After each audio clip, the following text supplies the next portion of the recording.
Thank you, Gabby. It's always difficult to do a session after lunch, right? And Gabby, when I spoke to him first, when he was, when we were discussing about the whole session, he just gave me a challenge that you have to submit your presentation before Christmas, and there was no way I was in a mood to make a presentation. So I just picked up whatever my thoughts were at that point of time and picked up some images. So I'm sorry if there are no words in my presentation. There are just some pictures there, and I'll just speak on that.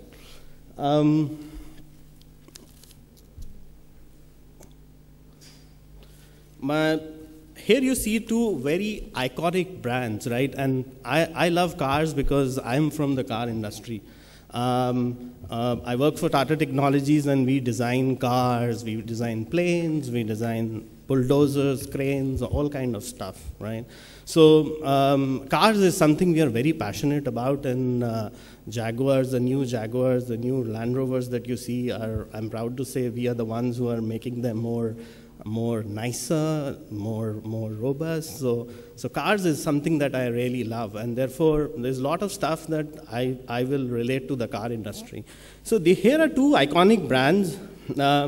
I think the first is a Mustang, and most of my American friends would relate to it very, very well because, and the second is a Ferrari, right? Both of them have an image in their own respect in the world, right? I think they're known more for their designs rather than anything more, right?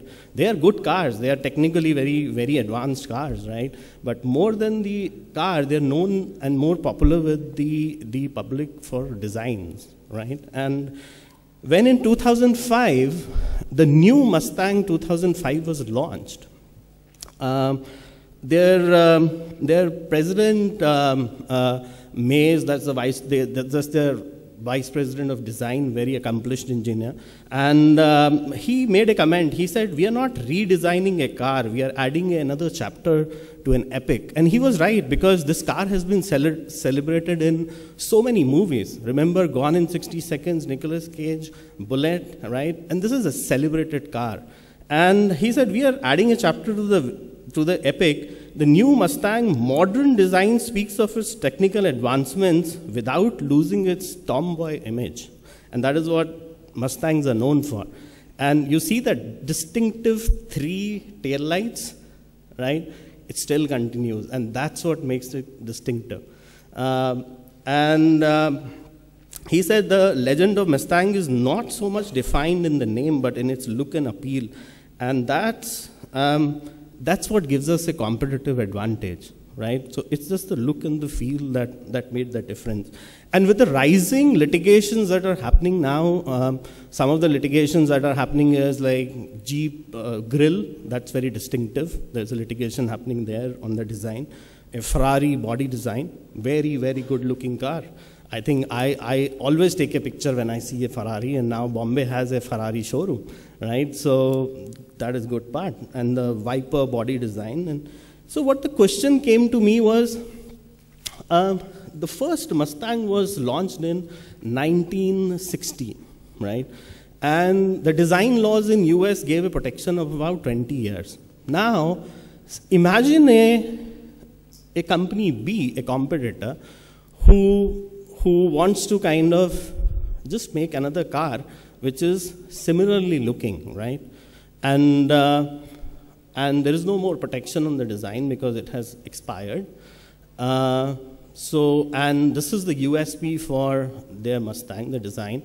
So can he do that, right? What is the strength of the design laws across the world? Of course, I'm discounting here other ways of protecting designs like trademarks, copyrights and things like that, because designs traditionally have always been used as a complementary way of protection along with copyright, right? So somewhere the design aspect of things have kind of taken a backseat in the past.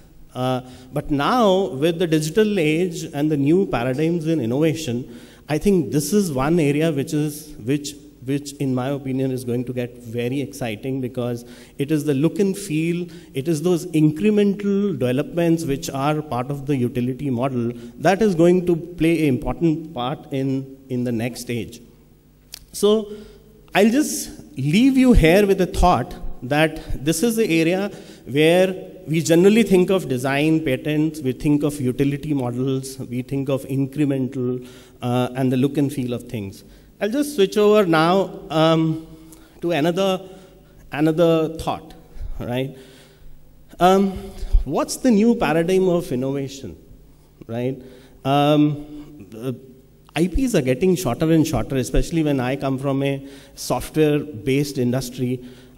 We are talking about now a couple of years. We are talking about, we are not talking about like 50 years of same software sitting there.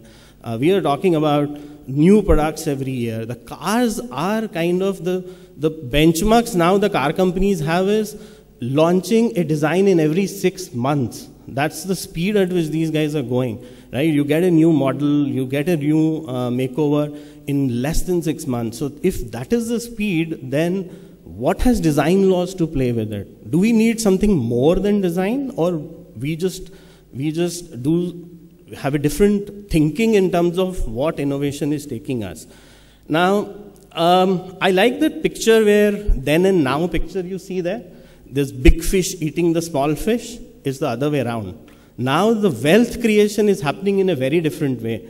Imagine the unicorns of the world, the Ubers of the world. They are creating wealth faster than we know. We have heard of, or we can imagine. 20 billion of valuation, Uber. It took, like we acquired Jaguar Land Rover for 12 billion, right? Here is a company which is like 3 years old, he gets a valuation of 20 billion, right? So what is the speed at which the wealth is being created? And to what extent IP has a role in this new paradigm, what we call as disruptive innovation, right? They are solving real world problems. Imagine B&B hotels. They don't have a hotel, but they sell more rooms than any of the hotels in the world. They are solving real life problems. We are talking about real money now, right? But what is the underlying IP? How do you calculate that? They have no assets. Basically, they are virtual space companies. So, and also the traditional way IP, what it has shown is basically that you come out with a good product, you have a first mover advantage, your revenues grow. So you see that chart there on the left-hand side. So your revenues go up because you have a first mover advantage. Then you incrementally start excluding others in the marketplace. So you get into IP and you get little more push, right? But necessarily it doesn't mean that you are also investing equal in the R&D. Apple may be having the best products, but they are not the most innovative companies any longer. They are not investing. There's a lot of opinion in the marketplace. Yes, they are not investing so much in R&D or innovative stuff. There is much better companies around there and smaller ones who are doing better stuff in their niche areas. And then, and also the legal costs are rising somewhere. So if you see the differential cost advantage is not too great. So basically the message of this slide was that we are dealing with a new world altogether, right? It's the whole innovations, at least in India, are taking place in a very different way now. You see that picture where the lady is carrying, that's a water wheel. In Rajasthan, one of our states, there is a water scarcity and people travel miles together with those earthenwares to get the water. But here's the innovation, very simple one. But that's getting popular there. So obviously what is possible with technology and what sells in the market also is important in this. This basically shows the changes that we have in the digital design. It just overemphasizes customer is the king. Technology has taken over. Previously, the customer used to depend on a lot of information. Now he has on his fingertips. Everyone has a smartphone. They can access. And the design approaches, the look and feel, better products are something that we are really now conscious about. We need better products with better designs. That's where the incremental improvements are happening. So coming back to our favorite topic of design. So now in this changing world, especially in the context of India, where do we stand on design laws and utility models?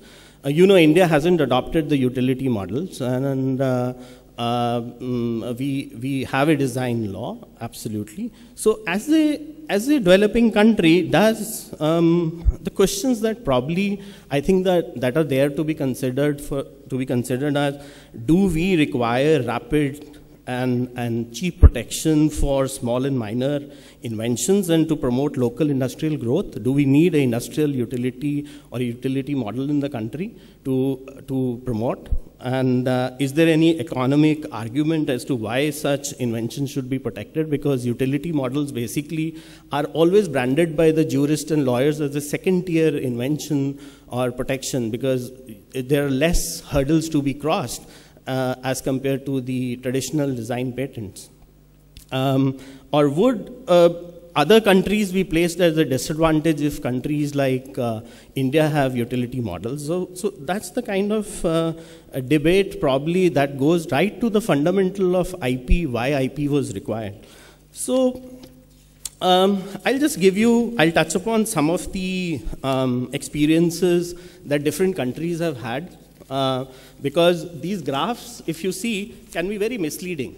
You see there's a lot of this is a USPTO data, and it shows a number of, as compared to design patents, the number of utility patents being filed is far more. So it generally kind of gives the impression that, okay, this is something nice to have, so why don't we have it? But these numbers can be very confusing, and it can be interpreted both ways. And while it is true that there are a number of countries who don't have utility models, the significant among them are US, UK, Canada. But what has been the experience of different countries in terms of utility models? In East Asian countries, Japan, South Korea, Taiwan, China, and a combination of, they had relatively weak IPR protections and the availability of second-tier patents like utility models and design patents really encouraged their technological advancements. So they gave space to the local industry to absorb those technology. It required that kind of space. Having a very strict regime in design patents, or having a very uphill benchmark for design patents, could be counterproductive to the industry as a whole. That's one argument, right? So of the whole thing. And later on, the IP regimes in these countries were made stronger. They were partly because of the local technology capacity. Now they were able to absorb and go to those benchmarks, and partly because of political pressure. So these countries have now, over a period of time, as the industry has grown, taken over more stricter regimes. Is that a way of how India should be going? India's experience, there is double thoughts in India that, okay, we don't have a utility model, but this did not hurt our pharmaceutical and chemical industry. It really helped us. But what about the engineering industry? There is still some thought that our engineering industry did not really get promoted because of this. European Union had a mixed experience. My friend Dorothy will cover German part. But with this, I leave with a few thoughts, right? So what are the key considerations that we should have in terms of adopting utility models? Is it something that our country needs? Is it something that will promote the local industry? Is it something that will be required to promote the growth in the engineering sector? Those are many of the questions that I have, or I think the governments or the bodies who are making such laws or decisions have to consider. And on the other hand, there is the Hague Convention, there is the TRIPS treaties that are in the horizon. And obviously, the previous sessions, there was a lot of debate in those areas. Those are the emerging areas. But we are somewhere in between. How do we take the industry forward? promote innovation, but at the same time be seen as a country which protects the law, has a strong IP regime. I think there are a couple of thoughts I have. They may be right or wrong, I don't know, but there are thoughts and loud thinking in terms of what even other scholars have kind of opined. And I would leave this forum probably with those thoughts. I think one of the way to go is just be status quo. Just be there and wait for the technology to come up, the industry to absorb. It's better to have a hard benchmark and then come up. That's one way of doing it. The other is to just tweak the existing laws, add more sub-patentable categories, add more categories which promotes wider protection of laws, which reduces the benchmark but doesn't really fundamentally change the entire IP laws in the country. And maybe like one of the ideas is basically like in utility models, go for a lower benchmark in the first go, but go for, as soon as the renewals come, go for a higher benchmark. Go for more examination-based system as the renewals come, right? Maybe a compulsory examination at that point of time. The novelty standards should be defined very clearly. And of course, cross-licensing and compulsory licensing are needed for the country, but at the same time, it should be very clear as far as the investments are concerned. So I think I leave everyone with the thought that this is an area which I think we are at a crossroad in terms of whether this is required and what are the changes so that ultimately the industry benefits out of it. Because that is the whole purpose of IP laws, in my opinion. Thank you so much.